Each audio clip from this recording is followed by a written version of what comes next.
there has been like a few times. There was one time when I was in like a ballet production and the lady was like, you need to cut your hair. And my mom was like, there's no ways that you're cutting your hair. And then in that moment I was like, nothing is going to be more important than my hair, because my hair is part of my spiritual practice in a way.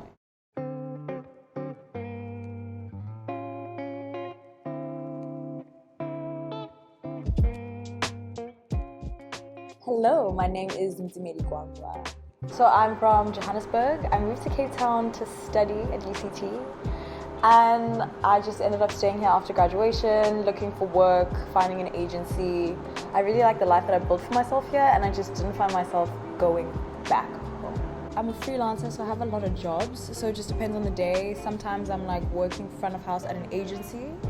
I do have like castings throughout the days. I also work at a voiceover studio, so sometimes I'll like be at the casting agency, then voiceover studio, or I also work at a yoga studio in the evenings.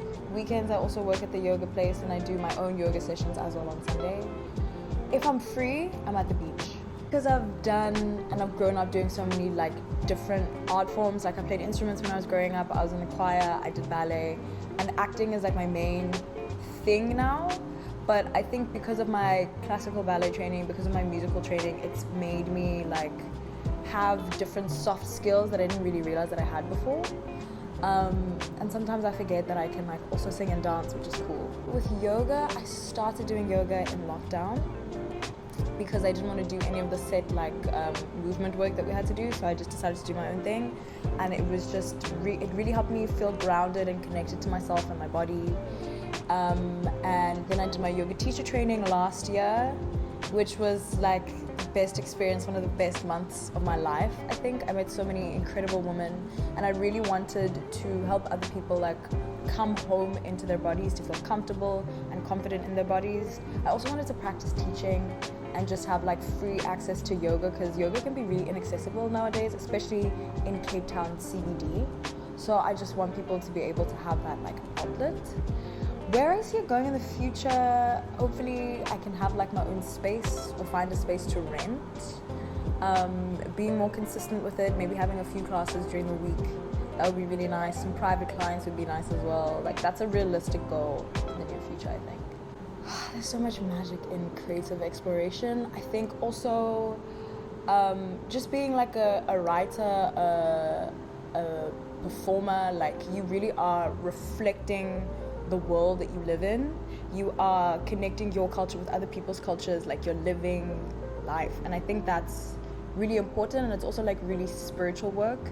It's also creating work that like inspires people, like the economic state of the world, like everywhere, what's happening politically everywhere, and we need to create work that reflects how we're feeling and that sheds light to a lot of stories that people don't really care about. What inspires me?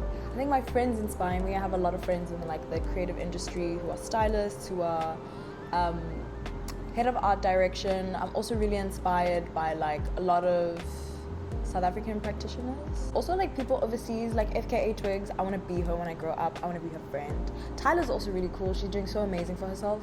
It's really, really inspiring to see like a pretty girl from Joburg doing well. Like there's hope for me. Usually when I'm feeling uninspired, sometimes I also feel like low and sad that I am uninspired. So just talking to someone about how you feel is really good, having a good like support system, and also realizing that like you're not always gonna have like a new idea. You're not always gonna be thinking of groundbreaking things, and that's okay. Sometimes you're gonna think of really, really terrible ideas, and you need to finish that terrible idea and like leave it in a corner somewhere, because you learned something from that and you can use that to like help you in future projects. At first I thought it has to be 50-50, like you work 50% of the time and you chill 50% of the time, and I found myself like chilling for like 80% of the time last year, and I felt so lost and so sad. But I realized that I'm never gonna have that time again.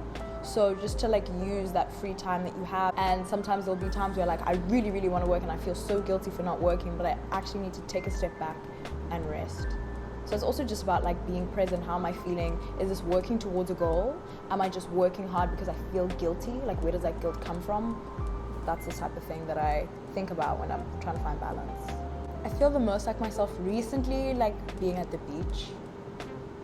That's been like just floating in the water.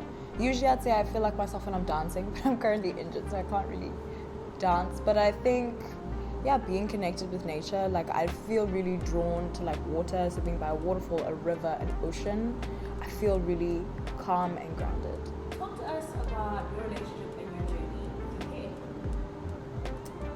It's such an interesting question. People always ask me and I'm like, I don't know, man. This is just how my hair grows out of my head. Like my mom locked my hair. My mom was locked before she gave birth to me. And then my hair was locked when I was like 3 or 4. Both of my aunts had locks. My granny didn't have locks. She was just bald. So I was like, oh, okay, this is just like a genetic thing. Like we just all have dreadlocks. Until like a later stage when my aunts like cut their hair and I was like, that's an option. I don't know that. I think hair, it's like, hair holds a lot of memory. Hair, specifically for me, because I think I kind of look similar to how I've looked over the past like 10-ish years, but like the length of my hair, I can see like where I was in my life, which is a really beautiful process. And it's just such a nice like ritual of self. There has been like a few times, there was one time when I was in like a ballet production and the lady was like, you need to cut your hair. And my mom was like, there's no ways that you're cutting your hair. And then in that moment I was like, nothing is going to be more important than my hair, because my hair is part of my spiritual practice in a way. But it's also just like how my hair grows out of my head. What would be like a piece of advice you would give to them, especially just like young black women in this space?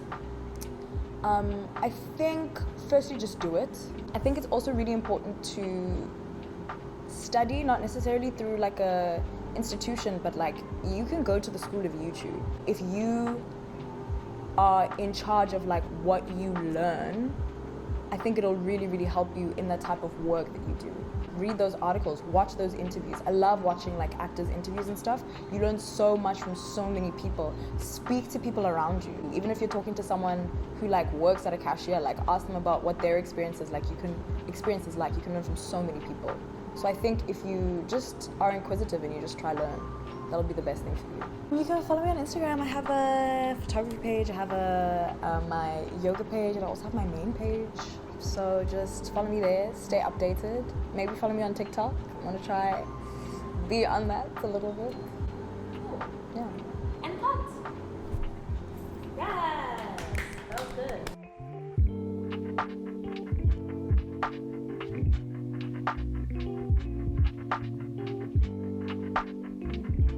And his name is like, no, I can't think of his name. This is so annoying.